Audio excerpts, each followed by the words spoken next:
नमस्कार, मी प्राजक्ता म्हणजेच तुम्हा सर्वांची लाडकी मेघना आदित्य देसाई.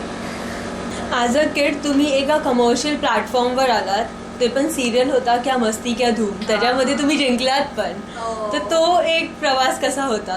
आईला खूप म्हणजे नॉशे आता कारण तेव्हा डान्स रियालिटी शो खूप बँग ऑन चालू होता, पण माझा पहिलाच तसा होता म्हणायला हरकत नाही.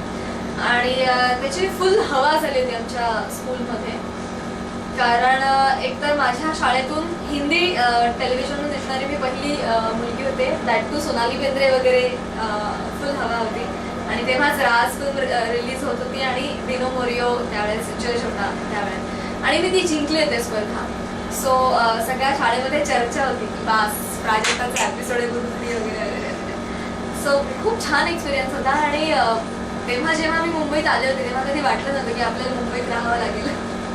कारण आम्ही सकाळी यायचो, रात्री जायचो, असं शूटिंगला, रिहर्सल्सला, टेक्निकल्सला आम्ही केलं.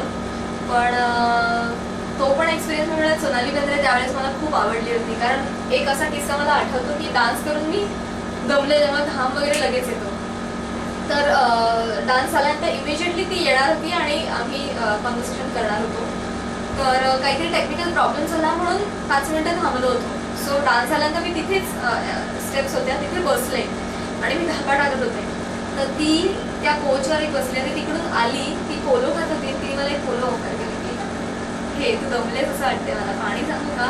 एक मिनिट दादा, अरे बिचारी को पाणी दीजिए प्लीज, पाणी पिलाओ, असं वगैरे ती करे. आणि मला इतकं बरं वाटलं की एवढी सेलिब्रिटी असून सुद्धा अगदी स्वतःहून उठून तिने, म्हणजे तिथल्या तिथे ऑर्डर उठल्यावरून शेळ्याने आपल्या तिने स्वतः जवळ येऊन ते माझ्यासाठी केलं. सो आणि हिंदी टेलिव्हिजनवर पहिल्यांदा दिसल्याचा आनंद आणि अभिमान तर होताच. नाही मी अशीच फिरत